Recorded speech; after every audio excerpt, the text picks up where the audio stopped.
ನಮಸ್ಕಾರ. Welcome to ವಿ3 Vastu and astrology. ಗುರು ಸಂಚಾರ ಫಲ ಯಾವ ರಾಶಿ ಬಗ್ಗೆ ಮಾತಾಡುವಂದರೆ ಹೀಗೆ ಮಾತಾಡೋದು ಕನ್ಯಾ ರಾಶಿ.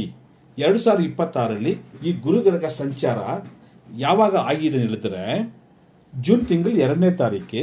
ಇಷ್ಟು ದಿವಸ 10ನೇ ಮನೆಯಲ್ಲಿದ್ದ ಗುರು ಹೀಗೆ 11ನೇ ಮನೆಗೆ ಸಂಚಾರ ಮಾಡಿರ್ತಾರೆ. ಸೊ ಎಲ್ರಿಗೂ ಗೊತ್ತಿರೋ ವಿಷಯ, 11ನೇ ಮನೆಯಲ್ಲಿ ಯಾವ ಗ್ರಹ ಬಂದ್ರೂ ಒಳ್ಳೆ ಫಲ ಕೊಡ್ತದಂತ ಇದು ಜನರಲ್ ರೂಲ್. ಸೊ ಈ 12ನೇ ಸ್ಥಾನ ಏನು ಬಂದರೆ ಅಂದರೆ ಲಾಭಸ್ಥಾನ. ಫಸ್ಟ್ ಬರೋದು ಲಾಭ ವಿಷಯದಾಗಲಿ, ನೀವೇನೇನು ಆಸೆ ಇಟ್ಟಿದ್ದೀರೋ, ಅಭಿಲಾಷೆಗಳು ಏನೇನಿದೆಯೋ ಅದು ಫುಲ್ಲಾಗಿ ನಿಮಗೆ ಸಪೋರ್ಟಿವ್ ಆಗಿ ನಡೀತಿರೋದು ಈ ಗುರು ಸಂಚಾರ ಫಲ. ಆದರೆ ಈ ಗುರು ಸಂಚಾರ ಆದಮೇಲೆ 12 ವರ್ಷಕ್ಕೆ ಒಂದ್ಸರಿ ಆಗೋ ಫಲ. ಉಚ್ಚ ಗುರು ಪೊಸಿಷನ್ಲಿ ಗುರು ಬರ್ತಾ ಇದ್ದಾರೆ. ಸೊ ಲಾಭಸ್ಥಾನ 12ನೇ ಮನೆ ಬರೋದು ಈ ಕನ್ಯಾ ರಾಶಿನವ್ರಿಗೆ ಒಳ್ಳೆ ಎಕನಾಮಿಕಲ್ ಗ್ರೋತ್, ಹಣಕಾಸು ವಿಷಯದಲ್ಲಿ ತುಂಬ ಪಾಸಿಟಿವ್ ಪಾಲನೆ ಕೊಡ್ತಾರೆ. ಹೊಸ ಹೊಸ ಆಪರ್ಚುನಿಟಿಗಳು ಬರ್ಬೋದು. ಕುಟುಂಬ ವಿಷಯದಲ್ಲಿ ಒಂಥರ ಸಂತೋಷ, ಎಲ್ಲ ವಿಷಯ ತುಂಬ ಚೆನ್ನಾಗಿ ಆಗೋ ಟೈಮ್ ಏನಪ್ಪ ಈ 11ನೇ ಮನೆ ಗುರು ಸಂಚಾರ ಫಲ. ಗುರು ಎಲ್ಲಿದ್ದಾರೋ ಅದಕ್ಕೊಂದು ಜಾಸ್ತಿ ಫಲ ಕೊಡೋದೇನದ ಆ ಗುರು ದೃಷ್ಟಿ. ಈ ಗುರು ದೃಷ್ಟಿ 5ನೇ ದೃಷ್ಟಿ, 7ನೇ ದೃಷ್ಟಿ, 9ನೇ ದೃಷ್ಟಿ ಅಂತ ಅದು ರೂಲ್. ಆ ಥರ ನೋಡುವಾಗ ಈ 5ನೇ ದೃಷ್ಟಿ ಗುರು ಎಲ್ಲಿಂದ ನೋಡ್ತಾರೆ?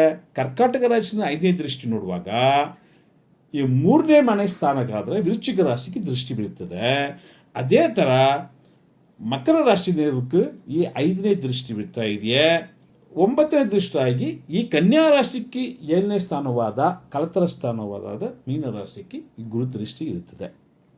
ಸೊ ಆ ಥರ ಇವಾಗ ಫಲ ಏನು ಇರ್ಬೋದು ಅಂತ ನೋಡಿದರೆ, ಫಸ್ಟ್ ಗುರು ಎಲ್ಲಿದ್ದಾರೆ? 11ನೇ ಮನೆಯಲ್ಲಿ ಇದ್ದಾರೆ.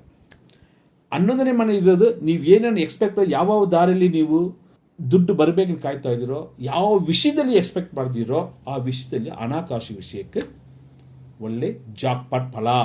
ಅದೇ ಥರ ಬಿಸ್ನೆಸ್ ವಿಷಯದಲ್ಲಿ ಇವಾಗ ಒಳ್ಳೆ ಒಳ್ಳೆ ಐಡಿಯಾಗಳು ಬಂದು ಹಣ ಲಾಭ ಪಡ್ಕೊಳ್ಳೋ ಟೈಮ್ ಈ 11ನೇ ಸ್ಥಾನದಲ್ಲಿ ಗುರು ಇರೋ ಟೈಮ್. ಮೇಯ್ನ್ಲಿ ಫಾರಿನ್ ರಿಲೇಟೆಡ್ ಇರ್ತಾರೆ ನೋಡಿ ಸರ್, ಯಾರು ಇಂಪೋರ್ಟ್ ಎಕ್ಸ್ಪೋರ್ಟ್ ಮತ್ತು ಆಮೇಲೆ MNC ಕಂಪ್ನಿ ಡೀಲ್ ಮಾಡ್ತಾರೆ ನೋಡಿ, ಕಾಂಟ್ರಾಕ್ಟ್ ಆಗಲಿ ಅಥವಾ ಕೆಲಸ ವಿಷಯದಾಗಲಿ ಯಾರು ಮಾಡ್ತಾರೋ ಈ ಕನ್ಯಾ ರಾಶಿನವ್ರಿಗೆ ಒಳ್ಳೆ ಪಾಸಿಟಿವ್ ಫಲ ಇರುತ್ತವೆ. ಅದು ಮುಂದುವರ್ಸ್ಕೊಂಡು ಹೋಗಬಹುದು. ಗಂಡ ಹೆಂಡತಿ ವಿಷಯದಲ್ಲಿ ಒಳ್ಳೆ ಹ್ಯಾಪಿ ಲೈಫ್ ಶುರು ಆಗ್ತವೆ. ಮನೆಯಲ್ಲಿ ಕುಟುಂಬದಲ್ಲಿ ಮದುವೆ ಆಗಿಲ್ಲ ಅಂದರೆ ಅವ್ರಿಗೆ ಮದುವೆ ಕೂಡಿ ಬರೋದು ಟೈಮ್. ಮನೆಯಲ್ಲಿ ಅದೇ ಥರ ಶುಭ ಕಾರ್ಯ ನಡೆಯೋದು ಈ ಟೈಮ್ ತುಂಬ ಚೆನ್ನಾಗಿ ಈ ಕನ್ಯಾ ರಾಶಿನವ್ರಿಗೆ ಆಗುತ್ತವೆ. ಸ್ಟೂಡೆಂಟ್ಗೆ ಒಳ್ಳೆ ಟೈಮ್ ಅಪ್ಪ. ಯಾಕಂದರೆ ಈಗ ನೀವು ಎಫರ್ಟ್ ಹಾಕಿದರೆ ಒಳ್ಳೆ ಮಾರ್ಕ್ ತೊಗೋಬೋದು, ಬಟ್ ಕಂಟಿನ್ಯೂಸ್ ಎಫರ್ಟ್ ಇರಬೇಕು. ಈ ಒಳ್ಳೆ ಟೈಮ್ ಇರುವಾಗ ಯೂಸ್ ಮಾಡಿಕೊಂಡ್ರೆ ಟಾಪ್ ರ್ಯಾಂಕ್ ಬರೋಕ್ಕೆ ಚಾನ್ಸಸ್ ತುಂಬ ಚೆನ್ನಾಗಿರ್ತವೆ.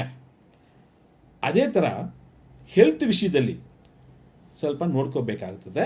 ಏನೇನು ತಿಂತೀವೋ ಜಾಸ್ತಿ ತಿನ್ನೋ ಥರ ಚಾನ್ಸಸ್ ಈ ಕನ್ಯಾ ರಾಶಿ ಜಾಸ್ತಿ ಆಗ್ತವೆ. ಅದರ ವೆಯ್ಟ್ ಜಾಸ್ತಿ ಆಗ್ತೀರಾ. ಸೊ ಎಕ್ಸಸೈಸ್ ಅದೇನೇನು ಮಾಡಬೇಕು, ವಾಕಿಂಗ್ ಅದೆಲ್ಲ ಮಾಡ್ಕೊಳ್ಳೋದು, ಪ್ರಾಕ್ಟೀಸ್ ಮಾಡೋದು ಈ ಕನ್ಯಾ ರಾಶಿನ ಇವತ್ತಿಂದ ಫಾಲೋ ಮಾಡಿ ಅಟ್ಲೀಸ್ಟ್ ಸರ್. 9ನೇ ದೃಷ್ಟಿ ಈ ರಾಶಿಗೆ ಬಿತ್ತಂದರೆ ಅದೇನಂದರೆ ಸ್ಪಿರಿಚುವಲ್, ಯಾವುದೋ ಒಂದು ಟೂರ್ ಮಾಡಬೇಕು, ದೇವಸ್ಥಾನ ಹೋಗ್ಬೇಕು ಅಂಥ ವಿಷಯ ಎಲ್ಲ ಸ್ವಲ್ಪ ಒಳ್ಳೆ ಫಲ ಕೊಡುತ್ತವೆ. ಸೊ ಗುರುವಾರ ದಿವಸದಲ್ಲಿ ಗುರುದೇವರೇ ಪ್ರಾರ್ಥನೆ ಮಾಡೋದು ಇದು ಒಂದು ಒಳ್ಳೆಯ ಫಲನ ಜಾಸ್ತಿ ನಾವು ಪಡ್ಕೋಬಹುದು. ಸೊ ಟೋಟ್ಲಿ ಏನಪ್ಪ ಅಂತಂದರೆ ಮೇಯ್ನಾಗಿ ಮ್ಯಾರೇಜ್ ವಿಷಯದಾಗಲಿ, ಶುಭ ಕಾರ್ಯ ವಿಷಯದಲ್ಲಿ, ಆಮೇಲೆ ಒಳ್ಳೆ ಬಿಸ್ನೆಸ್ ಮಾಡೋ ವಿಷಯದಲ್ಲಿ ಇದು ತುಂಬ ಈ ಕನ್ಯಾ ರಾಶಿನವ್ರಿಗೆ ಫಲ ಚೆನ್ನಾಗಿರುತ್ತೆ ಅಂತ ಜಾಕ್ಪಾಟನ್ನು ಅಂದ್ಕೊಂಡು ಮುಂದುವರಿಸಿ. ಆದ್ರೂ ಯಾವ ಸ್ಟೆಪ್ ಒಂದು ಹೆಜ್ಜೆ ಇಡೋಕ್ಕೆ ಮುಂಚೆ ಒಂದು ಆಸ್ಟ್ರಾಲಜಿಯಲ್ಲಿ ಕನ್ಸಲ್ಟ್ ಮಾಡಿಕೊಂಡು ಗೈಡ್ಲೈನ್ಸ್ ತೊಗೊಂಡು ಮುಂದುವರಿಸಿ ಸರ್. ಇದು ಒಳ್ಳೆ ಟೈಮ್ ಅಂತ ನಾವು ಹೇಳೋದು ಮಾತ್ರ ನಮ್ಮ ಧರ್ಮ. ಏನಿದ್ದೀವಿ ಆ ಶಾಸ್ತ್ರ ಟೈಮಲ್ಲಿ ಪ್ಲ್ಯಾನ್ ಮಾಡ್ಕೊಳ್ಳಿ, ಒಳ್ಳೆಯದಾಗುತ್ತೆ. All the best. ನಮಸ್ಕಾರ. ಈ ಚಾನಲ್ ಸ್ವಲ್ಪ ಸಬ್ಸ್ಕ್ರೈಬ್ ಮಾಡಿ ಸರ್. ನಮಸ್ಕಾರ ಸರ್.